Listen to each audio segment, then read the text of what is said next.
하나님 말씀 누가복음 1장 5절에서부터 25절까지 말씀을 우리 같이 합독을 하겠습니다. 유대 왕 헤롯 때 아비야 반열에 제사장 한 사람이 있었으니 이름은 사가랴요 그의 아내는 아론의 자손이니 이름은 엘리사벳이라. 이 두 사람이 하나님 앞에 의인이니 주의 모든 계명과 규례대로 흠이 없이 행하더라. 엘리사벳이 잉태를 못함으로 그들에게 자식이 없고 두 사람의 나이가 많더라. 마침 사가랴가 그 반열의 차례대로 하나님 앞에서 제사장의 직무를 행할세 제사장의 전례를 따라 제비를 뽑아 주의 성전에 들어가 분향하고 모든 백성은 그 분향하는 시간에 밖에서 기도하더니 주의 사자가 그에게 나타나 향단 우편에 선지라. 사가랴가 보고 놀라며 무서워하니 천사가 그에게 이르되 사가랴여 무서워하지 말라. 너의 간구함이 들린지라. 내 아내 엘리사벳이 내게 아들을 낳아주리니 그 이름을 요한이라 하라. 너도 기뻐하고 즐거워할 것이요 많은 사람도 그의 태어남을 기뻐하리니 이는 그가 주 앞에서 큰 자가 되며 포도주나 독한 술을 마시지 아니하며 모태로부터 성령의 충만함을 받아 이스라엘 자손을 주 곧 그들의 하나님께로 많이 돌아오게 하겠습니다. 그가 또 엘리야의 심령과 능력으로 주 앞에 먼저 와서 아버지의 마음을 자식에게 거스르는 자를 의인의 슬기에 돌아오게 하고 주를 위하여 세운 백성을 준비하리라. 전사에게 이르되 내가 이것을 어떻게 알리요? 내가 늙고 아내도 나이가 많으니이다. 천사가 대답하여 이르되 나는 하나님 앞에 서 있는 가브리엘이라. 이 좋은 소식을 전하여 내게 말하라고 보내심을 받았노라. 보라, 이 일이 되는 날까지 네가 말 못하는 자가 되어 능히 말을 못하리니 이는 내가 내 말을 믿지 아니함이거니와 때가 이르면 내 말이 이루어지리라 하더라. 백성들이 사가랴를 기다리며 그가 성전 안에서 지체함을 이상히 여기더라. 그가 나와서 그들에게 말을 못하니 백성들이 그가 성전 안에서 환상을 본 줄 알았더라. 그가 몸짓으로 뜻을 표시하며 그냥 말 못하는 대로 있더니 그 직무의 날이 다 되매 집으로 돌아가니라. 그 후에 그의 아내 엘리사벳이 잉태하고 5달 동안 숨어 있으며 이르되 주께서 나를 돌보시는 날에 사람들 앞에 내 부끄러움을 없게 하시려고 이렇게 행하심이라 하더라. 아멘. 옆 사람하고 같이 인사할게요. 주 앞에서 큰 자의 축복 누립시다.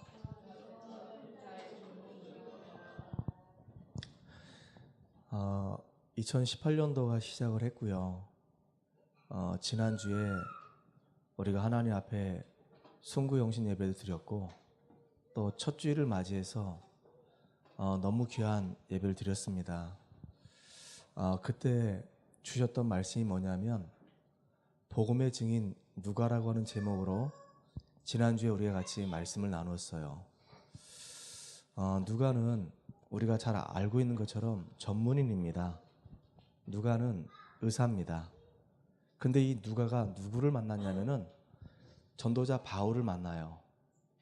전도자 바울을 만나서 이 바울을 통해서 복음을 듣고 인생의 답을 얻습니다. 그리고 이 전도자 바울에게 훈련을 받으면서 영안이 열리기 시작했어요. 그리고 인생의 이유를 찾기 시작했습니다. 그러면서 이 누가 마음속에 하나님이 한 시대의 나를 복음을 알게 하셨고 복음을 전달할 수 있는 전도자로 나를 불러주셨구나. 내 주변에 돌아보니까 지금 저 데오빌로는 성공자인데 복음이 없어가지고 결국은 인생이 실패할 수밖에 없겠구나. 내가 저 사람한테 복음을 전달해야 되겠다. 전도자 바울에게 들었던 그 메시지와 전도자 바울을 통해서 훈련받은 그 내용들을요, 삶에 실천하기 시작했어요. 마음을 담고 삶에 실천하기 시작했습니다. 그런데 어떻게 하면 저 데오빌로한테 내가 이 소중한 복음을 전달하지? 그렇게 기도하다가 나만의 전도 방법을 찾아낸 겁니다. 그래서 이 누가는 편지를 쓰기 시작했어요. 마음을 담아서, 중심을 담아서 내가 정말로 친애하는 저 데오빌로가 이 복음을 더 깊이 알고 복음의 깊은 뿌리 내릴 수 있도록 하기 위해서 마음을 닫고 중심을 담아서 편지를 써서 보냈습니다. 그게요, 한 사람의 인생을 바꾸는 축복의 통로로 연결돼 버렸어요. 작은 헌신이었는데 그 작은 그 헌신이 영원한 응답으로 연결돼 버렸어요.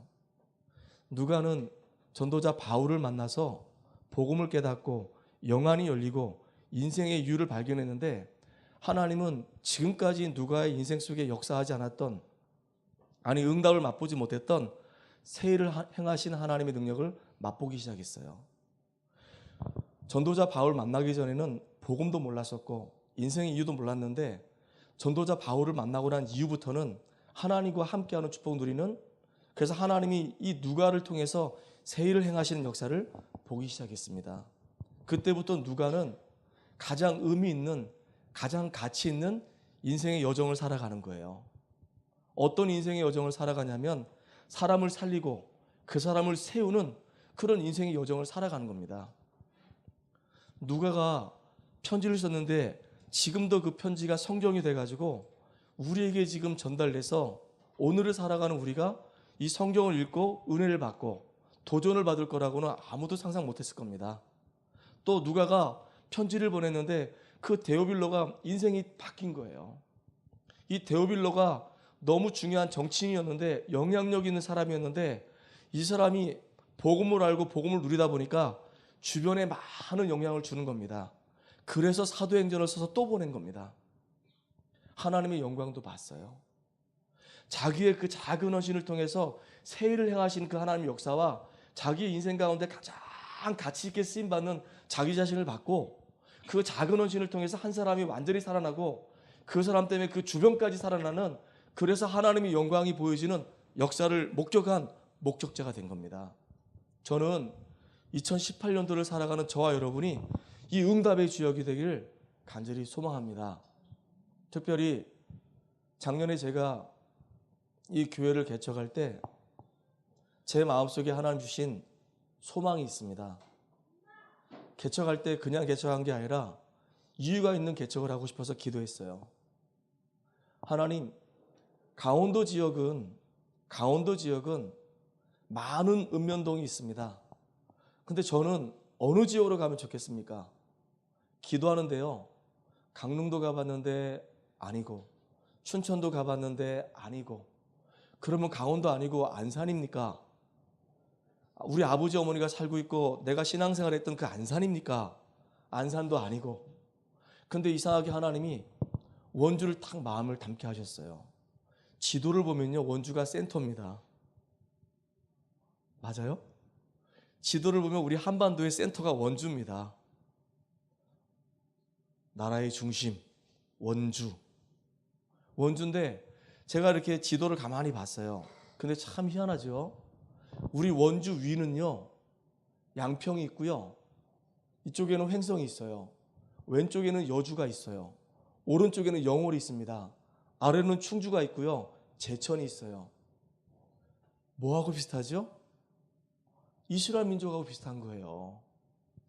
이스라엘 민족을 딱 사이에 두고 왼쪽에는 지중해 블레셋이 있고요, 위에는 아수르, 바벨론, 모압 족속, 암몬 족속, 여기 에돔 족속, 애굽, 완전히 삥 둘러가지고요, 이스라엘 땅을 중심으로 해서 중요한 강대국들이 다 포진되어 있는 겁니다. 제가 그거 보면서 하나님, 그래요, 강원도에서 인구가 가장 많은 곳이 진짜 복음 운동하기에 가장 적합한 지역이겠네요. 35만, 춘천 28만, 강릉 23만. 그럼 저 원주로 가겠습니다. 원주로 가서 그 원주 현장에서 하나님의 영광을 나타내겠습니다.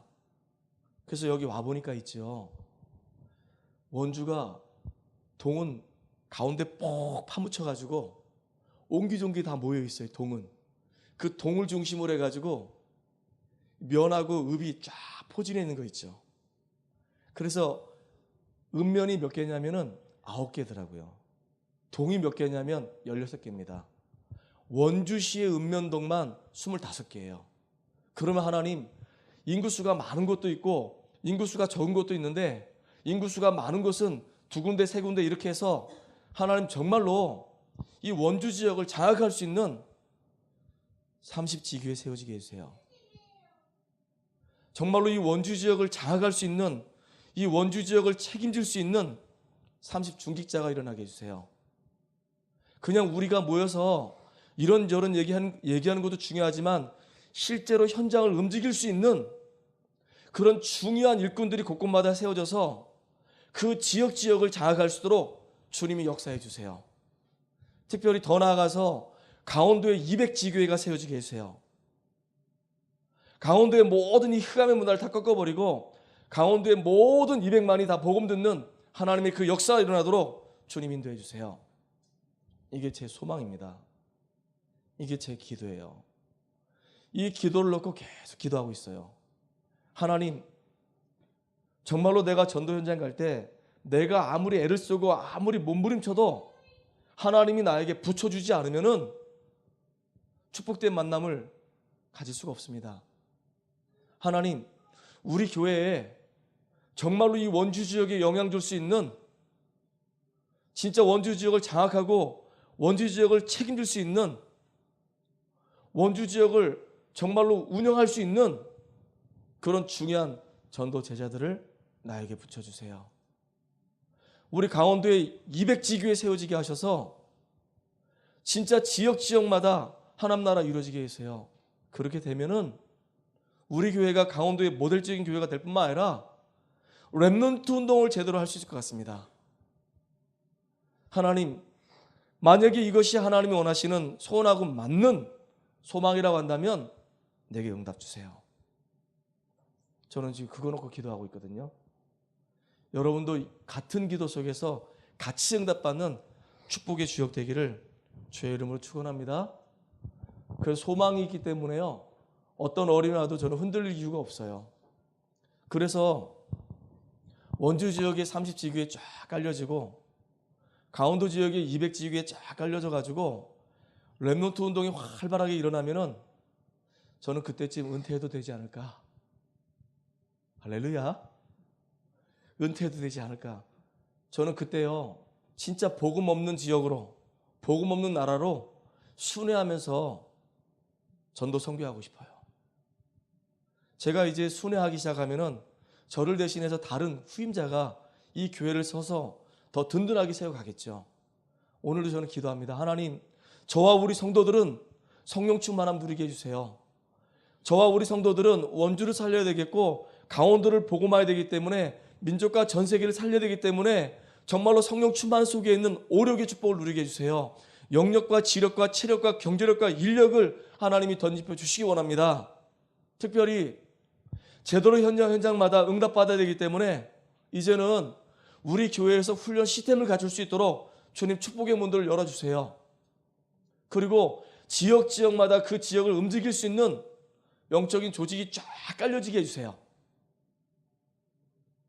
진짜 이거 2018년부터 시작하면서요, 가슴속에 계속 당겨지는 겁니다. 믿으면 하나님의 영광을 보리라. 분명히 하나님이 우리에게 하신다고, 새 일을 행하신다고 약속하셨기 때문에 믿으면 하나님의 영광을 보는 응답의 주역이 될 거라고 저는 확신합니다. 이 축복을 누리는 저와 여러분 되기를 주의 이름으로 축원합니다. 오늘 본문에 보게 되면 사가랴하고 엘리사벳이 나옵니다. 이 사가랴는 아비야 반열의 제사장이에요. 그리고 이 엘리사벳은 아론의 자손이라고 누가복음 1장 5절에 기록되어 있어요.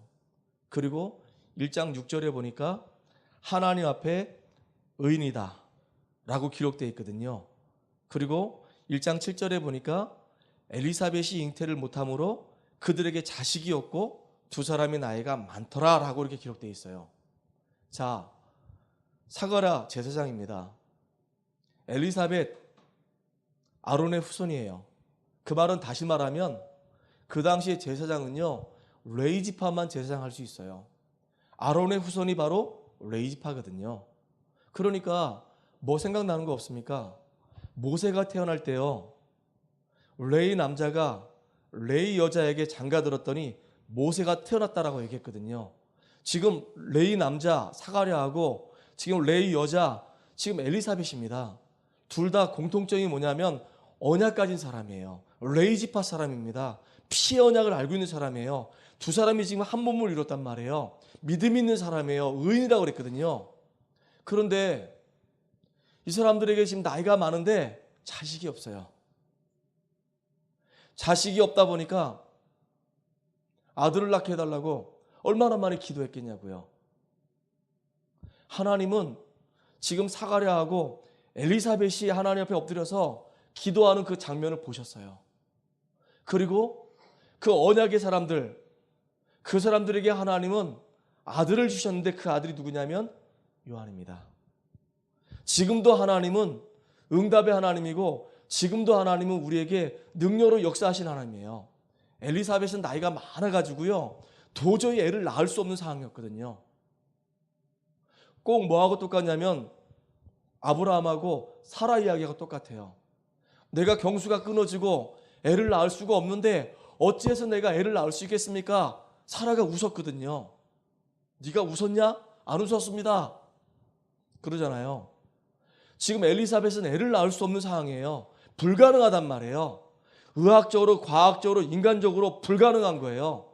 그런데 그 불가능 가운데 하나님이 역사하시면은 되게 되어 있어요. 그렇죠. 그 사실을 지금 사가랴하고 이 엘리사벳이 기도하다가 응답을 받습니다. 특별히요, 놀라운 일이 벌어졌어요.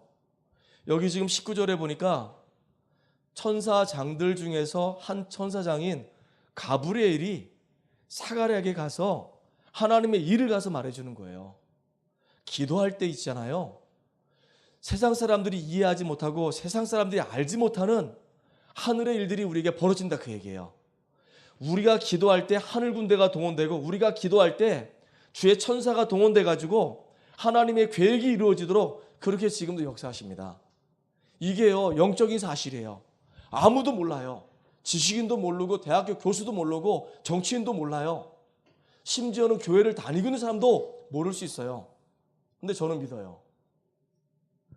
언약 가진 우리가 하나님의 약속을 붙잡고 기도하기 시작하면은 하나님은 우리의 기도에 주의 천사를 동원하셔가지고 응답의 문들을 열어주십니다. 그 축복을 사실적으로 믿고 응답을 확인한 저와 여러분 되기 바랍니다. 요한이요, 복음 운동하다가 사도들은 다 죽었습니다. 전부 다 붙잡혀가지고 십자가 형틀에서 다 죽었어요. 심지어 베드로는요, 나는 예수님과 똑같이 십자가에서 이렇게 못 박혀 죽을 수 없습니다. 나는 거꾸로 매달아 주세요. 그 베드로는 거꾸로 매달아 가지고 죽었어요. 근데 이 사도 요한은 제자 중에서 나이가 제일 어렸거든요. 밤모섬에 유배당한 겁니다. 근데 이 사도 요한의 온통 이 머릿속에 이 생각은 뭐냐면 소아시아에 있는 7개 교회를 늘 머리에 두는 거예요. 하나님이 우리를 인도하셔가지고 축복하셔가지고 저 소아시아 지역에 7개 교회가 세워졌는데 사도들 다 죽고 심지어 마지막 사도인 자기가 지금 밤모섬에 지금 유배되어 있는 겁니다. 얼마나 걱정하고 얼마나 근심이 많겠냐고요. 그런데 기도하는데 주의 천사가 이 요한에게 하는 말입니다. 걱정하지 말아라. 7별과 7금 촛대 사이를 왔다 갔다 하는 이가 그 7교회를 책임지고 지킬 거니까 너는 걱정하지 말아라. 그리고 이 요한에게 하나님이 환상을 보여주면서 천국을 보여주시고 마지막에 뭘 알게 하셨냐면은 언약의 백성은 어떠한 문제가 와도 무너지지 않는다. 언약의 백성은 어떤 일이 생겨도 실패하지 않는다. 반드시 언약의 백성은 성공한다. 이거를요, 밤모섬에서 기도하는데 주의 사자가 요한에게 알게 하셨다 그 얘기예요. 얼마나 감사합니까? 아멘. 아브라함이 나이가 많아가지고요, 분명히 하나님이 아브라함에게 말씀하셨거든요. 네 씨로 말미암아 천하만국이 복을 얻게 할 것이다. 분명히 네 씨로 말미암아 천하만국이 복을 얻게 할 것이다. 근데요, 그렇게 하나님이 말씀 주셨는데 아브라함은 그게 안 믿어지는 거예요. 그래가지고 자기 집안에 있는 여종 하가를 취해가지고 아이를 낳았는데 그게 이스마엘입니다. 나중에요, 자기 나이가 이제 99세쯤 됐을 때 그때 주의 천사 3명이 지나가는 거예요. 왜 지나가냐면 소돔과 이 고모라가 너무 죄악 가운데 있기 때문에 거기를 지금 불심판하려고 3명의 지금 천사가 지나가는 겁니다. 그걸 누가 봤냐? 영안이 열려있는 이 아브라함이 보고요, 초대를 해요. 식사를 대접합니다. 2명이 가요. 그래서 아브라함 만날 때는 3명이 만나고요, 소돔과 고모라 들어갈 때는 2 천사가 들어가서 완전히 그냥 소돔과 고모라를 불로 심판해버립니다. 그리고 1명이 여호와 하나님이신데 아브라함에게 뭐라 말씀하시냐면은 창세기 14장 17절에 내가 하려고 하는 일을 이 아브라함에게 숨기겠느냐? 강대한 나라가 되고 천하 만민은 그로 말미암아 복을 받게 되리라. 이게요, 천사가 지금 아브라함에게 지금 하는 메시지란 말이에요. 중요한 시간마다 기도하는 언약의 백성에게 하나님은 주의 사자를 보내셔가지고 하나님의 계획을 이루어가십니다. 그 응답의 가장 중요한 현장 속에 저와 여러분이 있습니다. 이 축복 누리시기 바랍니다. 성경에 보니까 이런 얘기가 많아요. 우리 다 알고 있잖아요. 다니엘이 지금 사자굴 속에 빠져서 죽게 됐어요. 근데 성경에 보니까 다니엘 안 죽었어요. 그 굶주려 있는 그 사자들이 다니엘을 잡아먹으려고 만약에 마음만 먹었다고 한다면 뭐 땅에 떨어지기도 전에 벌써 공중분해 됐겠죠. 근데 성경에는 뭐라 기록되어 있냐면은 주의 천사가 사자의 입을 봉했다고 그랬어요. 하나님이 지금도 주의 사자를 보내서 언약의 사람들을 보호하십니다. 특별히 열왕기하 19장에 보니까 히스기야가 하나님 앞에 엎드려 기도해요. 아수르가 지금 쳐들어와가지고 이스라엘 민족이 지금 너무 어려운 가운데 지금 빠졌어요. 그것도 엄청난 군대를 끌고 와서 18만 5천 명. 지금 이스라엘 엄청나게 위협합니다. 그때 히스기야가 기도하는데 그날 밤에 주의 사자가 아수르 군대를 치니 18만 5천이 다 죽었더라. 성경에는 분명히 기록되어 있습니다. 참 이상한 일이죠. 악령의 반대는요, 성령이잖아요. 근데 그 성령께서 지금 우리와 함께 하세요. 이 불신자들은요, 귀신한테 사로잡혀서 막 시달리잖아요. 근데 우리는 하나님이 주의 천사를 보내서 우리를 보호해 주십니다. 이 축복 누리시기를 바랍니다. 불신자들의 배경은요, 지옥 배경이에요. 그래서 굉장히 어려움당해요. 근데 우리는요, 천국 배경입니다. 이거를 실제로 누리는 저 여러분 되기 바랍니다. 한 번은 우리 딸이 저한테 와서 그러더라고요. 아빠, 강원도에 200교회 세운다는 게 이게 실현 가능해? 저한테 그러는 거예요. 이게 말이 돼? 너무 황당하잖아. 우리 집사람한테 예전에 제가 그 얘기 했거든요. 강원도 보고 막 200교회 세워야 되겠다. 이 일을 위해서 나하고 서목사하고 둘이 하나 앞에 기도하고 서운한 게 있다. 서목사 네가 100교회 세워라. 내가 100교회 세울게. 그런데요, 돌이켜보면 우리가 할 수 있겠습니까? 나는 연약해요. 나는 정말로 무능하거든요. 근데 하나님이 하시면 돼요. 아멘. 그 속에 우리가 있다는 사실을 확인하면 되는 겁니다. 우리 딸이 그거 질문하니까 우리 집사람이 그러더라고요. 자꾸 듣다 보면은 어느 날 너도 믿어지는 날이 올 거야. 그러더라고요. 내가 우리 집사람한테 그 얘기했더니요, 저를 보고 콧방울 끼더라고요. 될 얘기를 해라, 이런 표정이었었어. 근데 저한테는 간절한 소망이에요. 우리가 하나님 앞에 기도하면 하나님은 주의 천사를 보내셔가지고 시간표를 따라서 응답의 문들을 열어가십니다. 지금 시작됐어요. 훈련도 시작됐고 이제 서서히 현장에 정말로 하나님이 기뻐하시는 생명 살리는 조직도 이제 깔아갈 겁니다. 이렇게 사람들이 이해하지 못하는, 알지 못하는 주의 천사가 동원돼서 응답의 문들을 계속 열어갈 거라 그 얘기예요. 지금 사가랴하고 엘리사벳이 아들이 없어가지고 얼마나 기도했겠냐고요. 성경에 보니까 뭐라 기록되냐면요, 15절에 이는 그가 주 앞에서 큰 자가 되며 포도주나 독한 술을 마시지 아니하며 모태로부터 성령의 충만함을 받았다라고 기록되어 있어요. 새 요한을 보고요, 주 앞에서 큰 자라고 얘기했어요. 도대체 세례 요한이 어떤 사람이길래 주 앞에서 큰 자라고 얘기하냐 이거예요. 오늘 저와 여러분이요, 정말로 주 앞에서 큰 자의 축복 누리는 응답의 주역 되기 바랍니다. 오늘 여기 있는 우리 렘넌트들은요, 하나님의 축복을 받아야 되고요, 당연히 성공도 해야 되죠. 영적인 썸이 서가지고 보란듯이 정말로 하나님 영광을 드러낼 수 있는 믿음의 아들로 딱 섰으면 좋겠어요. 특별히 여기 지금 사가랴하고 엘리사벳이 아들이 없으니까, 자식이 없으니까 얼마나 기도했겠냐고요. 간절히 기도했어요. 자식을 달라고 간절히 기도했어요. 기도하는 가운데 낳은 아들이 바로 세례 요한인데, 세상에 성경에 보니까 태중에서부터 성령 충만함 받았다 그랬어요. 참 놀라운 일이죠. 부모가 도대체 얼마나 기도했길래 태중에 있을 때부터 그 세례 요한이 성령의 충만함 받는 겁니다. 참 이게 응답 중에 최고의 응답이죠. 그래서 부모의 기도는요, 너무 중요한 거예요. 여기 계신 우리 부모님들의 기도는 너무 중요해요. 그래서 저는 예전에 리더 수련회 갔는데, 그때 이제 우리 박성진 목사가 그런 얘기를 하더라고요.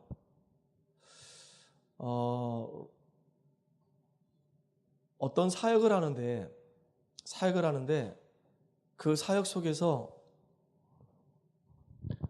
교사들을 불러 모아가지고, 렘넌트들은 저 뒤에 앉으라 그러고 교사들을 불러가지고 그 교사들에게 그랬대요.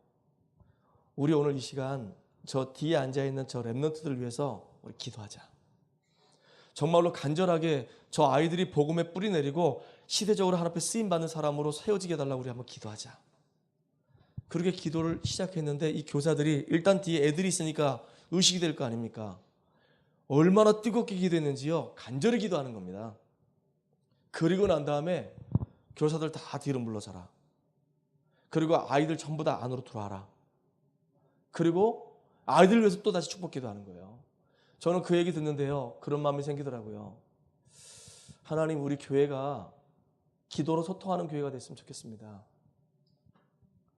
우리 중직자와 우리 교사와 우리 부모들이 정말로 렘넌트를 가슴에 품고 계속 기도하는 그 부모, 또 렘넌트들은 우리 교회 중직자와 우리 교회 교사들과 부모들을 위해서 기도하는 우리 렘넌트.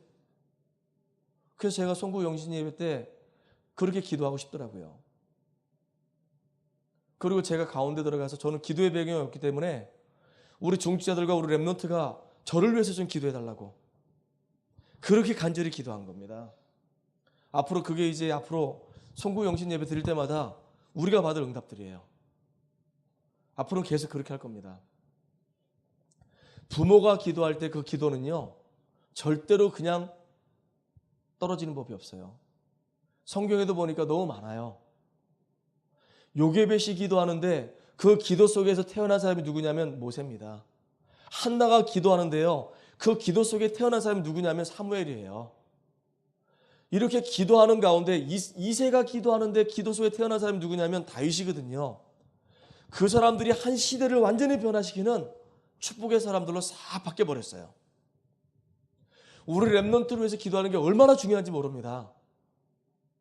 오늘 우리 문수가 되게 조용하네요. 문수를 위해서 우리 계속 기도하고 우리 렘넌트에서 기도해서 이 아이들이 진짜 이 시대를 변화시키는 축복의 사람들로 설 수 있도록 우리 기도하시기 바랍니다. 그래서 태중에서부터 어느 정도로 부모가 기도했냐면 태중에서부터 성령 충만한 축복 누렸던 세례 요한이에요. 이게 보통 큰 자가 아니죠. 두 번째는 뭐냐면요, 하나님이 태중에서 성령 충만한 거로 끝나지 않고요, 나실인으로 불렀어요. 여러분, 나실인 그 말의 뜻이 뭔지 알죠? 봉헌된 자, 성별된 자. 하나님의 일을 위해서 드려진 자, 이게 사실은 학문적으로 나실인의 뜻이란 말이에요. 근데 전도자 입장에서 보게 되면요, 이 나실인, 이 말은 뭐냐면 한 시대에 하나님의 귀한 계획을 이루기 위해서 붙들림 받은 사람, 그게 나실인이에요. 저도 나실인 될 수 있고 여기는 여러분도 나실의 축복 누리는 주역이 될 수 있습니다. 아멘. 한 시대에 하나님의 온전한 계획을 딱 붙잡혀 가지고 하나님의 사람으로서 쓰임 받는 그 사람이 바로 나실인이에요. 성경에 보니까 나실인 여러 사람 있잖아요. 한나가 기도하다 낳은 그 사무엘을 아예 그냥 성전에 드렸어요. 나실인. 근데 나실인의 특징이 좀 이상해요. 포도주 안 마셔요. 그리고 부정한 거 가까이 하잖아요. 머리 깎지도 않아요. 이게 특별관리 대상이었었어요. 지금은 굳이 뭐 그럴 필요 없는데 그때는 복음이 완성이 안 됐기 때문에 그랬단 말이에요. 그런데 하나님이 이 시대에 우리에게 성령 충만함 주셔서 정말로 시대를 살릴 수 있는 나신의 축복 누리도록 하나님이 지금 세례 요한 다 부른 겁니다. 이 세례 요한이요, 처음으로 예수가 바로 그리스도라고 고백한 사람이에요. 한번 찾아볼게요. 요한복음 1장 29절에 보게 되면요, 찾아봅시다.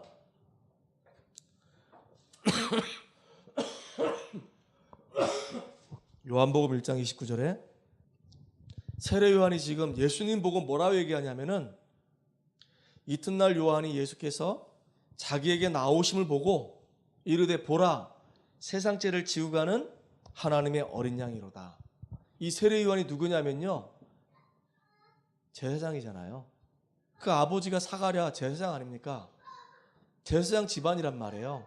그러니까 이 세례 요한도 제사장이에요. 근데 제사장인 이 세례 요한이 언약을 알잖아요. 근데 뭐라고 얘기하냐면은 예수님을 보고 보라, 세상 죄를 지고 가는 하나님의 어린 양이로다. 예수님이 누군지 안 거예요. 예수님이 바로 구약에 그렇게 예언했던 바로 그 메시아 그리스도시구나, 그걸 안 거예요. 이스라엘 민족들이 죄를 범해가지고 다 죽게 됐다. 그러면요, 제사장이 양머리에 손을 얹고 하나님, 이 이스라엘 백성들의 모든 죄를 이 양머리에 올립니다. 그리고요, 양의 목을 땁니다. 그 피를 제단에 뿌려요. 그러면 하나님이 그 피를 보시고 그 이스라엘 백성들의 죄를 용서해 주시고 죄에서 해방시켜 주신단 말이에요. 지금 마지막 제사장인 이 세례 요한이 예수님 머리 위에 딱 손을 얹고 인류의 모든 죄를 해결하기 위해서 오신 그리스도라고 선포하는 시간입니다. 처음에 이 세례 요한이 요단강에서 이렇게 세례를 베풀고 있을 때 예수님이 와가지고 세례 요한 보고 나에게 세례를 좀 달라고 얘기합니다. 못한다고 그래요. 못한다고. 난 못한다고. 근데 예수님이 뭐라 말씀하시냐면 너하고 나하고 오늘 하나님의 의를 이루자. 그리고요, 마지막 제사장에게 세례를 받습니다. 그 세례가 어떤 의미인지 알죠? 인류의 모든 죄를 대속하기 위해서 이 땅에 오신 그리스도십니다. 모든 죄를 예수님 머리 위에 전가합니다. 그 의식이란 말이에요. 세례 요한은 벌써부터 예수님이 누군지 안 거예요. 예수님이 바로 세상 죄를 지고 가는 어린 양이라는 것도 알았고, 그 예수님이 이 땅에 그리스도로 오신 것도 알았고, 세례 요한을 통해서 세례 받으셔가지고 인류의 모든 죄를 대속할 그리스도라는 사실도 알았어요. 심지어 이런 고백도 합니다. 그는 흥하여야 하고 나는 새하여야 하리라. 나는 물로 세를 베풀지만은 그는 능력이 많아서 나는 그의 신들매도 감당치 못하겠다라고 고백해요. 그게 무슨 말이냐면 신발끈도 풀 수 있는 자격도 안 된다, 그 얘기예요. 이스라엘 민족들은 샌들을 신고 다니거든요. 그러면 손님이 이렇게 집에 오게 되면은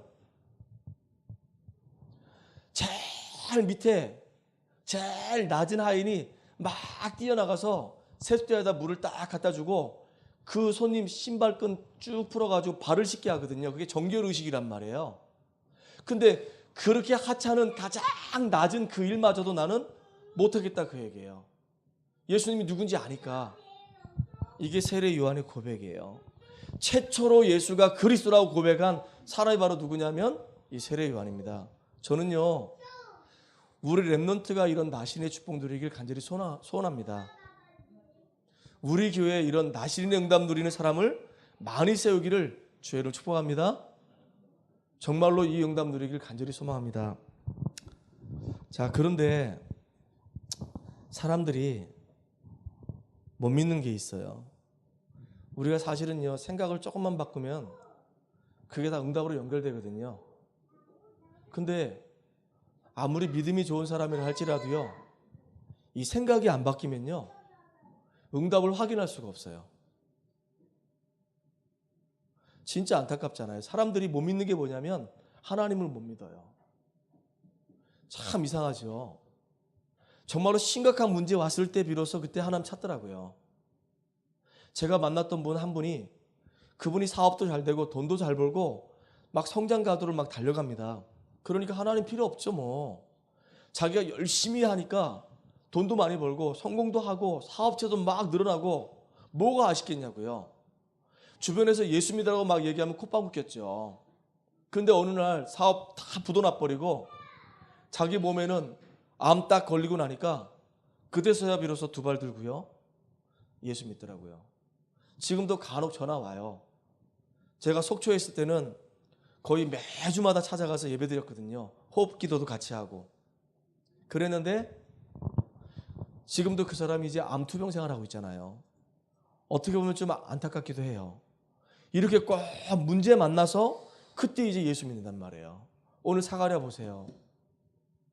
주의 천사가 하나님이 앞으로 되어질 일에 대해서 얘기했는데 이 사가랴는 제사장이고요, 믿음의 사람인데도 불구하고요, 안 믿었어요. 안 믿었어요. 안 믿어가지고 세례 요한 태어날 때까지 벙어리가 됐습니다. 꼭 그렇더라고요. 이스라엘 민족들이 6월절에 어린 양이 피 바르고 애굽에서 빠져나왔는데요, 하나님이 지금 가나안 땅으로 그들을 인도해 가려고 했는데 하나님 능력을 안 믿어요.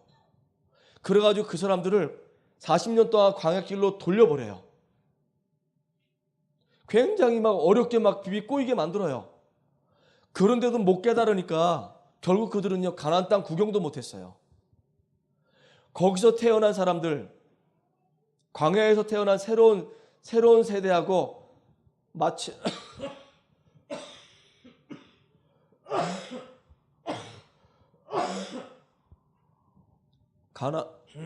광야에서 태어난 사람들하고 거기서 체인지 돼가지고요, 여호수아, 갈렙, 그 다음에 광야에서 태어난 사람들만 가나안 땅 들어갔어요.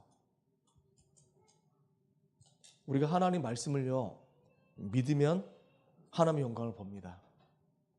하나님 말씀을요, 정말로 우리 마음에 새기면 그 말씀은 성취되게 돼 있어요. 심지어는요, 전 세계 모든 사람이 다 이렇게 사가랴처럼 벙어리가 된다 하더라도요, 하나님 말씀은 반드시 이루어지게 돼 있습니다. 아멘. 그럴 수밖에 없잖아요. 오늘 누가복음에 보니까 그런 말씀이 있잖아요.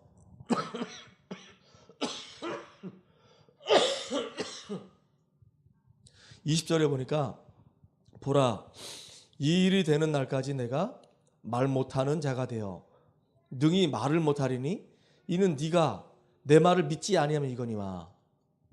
하나님 말씀을 안 믿으니까 벙어리가 돼가지고요, 아이 낳을 때까지 말을 못했다니까요. 그런데 그럼에도 불구하고 벙어리가 되든 벙어리가 안 되든 관계없이 그 뒤에 보니까 때가 이르면 내 말이 이루어지리라 하더라. 하나님 말씀은요, 전 세계 모든 사람이 다 벙어리가 된다 할지라도 하나님의 계획은 이루어질 수밖에 없어요. 이스라엘 백성들이 애굽 땅에서 나와가지고 전부 다 불신앙해서 그 사람들이 비록 가나안 땅에 못 들어갔다 할지라도 하나님은 광야에서 태어난 새 사람들을 통해서라도 하나님은 가나안 땅 들어가서 하나님 계획을 이루신다 그 얘기예요. 하나님의 말씀은 반드시 성취되게 되어 있습니다. 이 축복을 누리는 저와 여러분 되기를 주의 이름으로 축원합니다. 저는 정말로 간절히 기도해요. 저는 딸이 셋이 있어요. 소중한 딸이죠. 근데 저는 간절히 기도하는 게 뭐냐면, 하나님 정말로 이 원주 지역과 강원도 지역 살릴 수 있는 전도 제자 붙여주세요. 정말로 현장에서 영적인 싸움하고 책임질 수 있는 그 일꾼들 붙여주세요. 하나님, 내가 만난 사람들 한 사람 한 사람이 이 한 시대를 완전히 살릴 수 있는 전도자로 세워질 수 있도록 나시린을 축복 누리게 해주세요. 하나님 반드시 그 기도에 응답할 거라 저는 믿습니다. 우리가 불신앙만 하지 않고 정말로 믿음 안에서 하나씩 하나씩 하나님 열어가시는 그 응답들을 본다면 저와 여러분은 승리할 겁니다. 그래서 여러분들 정말로 참된 소망을 찾아내시기 바랍니다. 여러분 각자에게 하나님이 주시려고 하는 분명한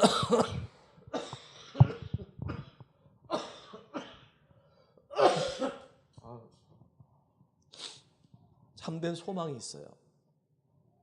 참된 소망이 있는 사람은 환경 때문에, 사람의 말 때문에, 어떤 사건 때문에 흔들리지 않아요. 왜냐하면 내 인생의 이유가 딱 목적과 방향이 딱 정해졌기 때문에 그걸 위해서 계속 기도하면서 한 걸음 한 걸음 인도받아가는 겁니다. 지금은 아무것도 없죠. 그런데 하나님이 하나님의 때를 따라서 말씀이 선포되게 되면은 선포된 말씀은 반드시 하나님이 이루시기 때문에 하나님이 하나씩 하나씩 응답에 가실 거라 저는 확신합니다.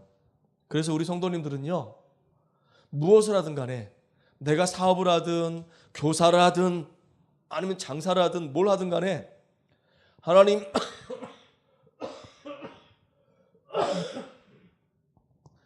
이 한 시대에 영적인 문제를 해결하는, 그 다음에 하나님의 귀한 계획을 이룰 수 있는 전도자를 키우는 전도자로서 내 자신이 나시린의 축복 누리게 해주세요라고 기도하는 여러분 되기를 주의 이름으로 축원합니다. 참 소중한 겁니다. 그래서 이제는 우리가 우리의 주어진 현장에서 말씀 운동이 회복되어서 정말로 시대의 문화를 바꾸는 응답으로 인도받는 저와 여러분 되길 바랍니다. 자, 하나님은 우리에게 참된 소망 주셨어요.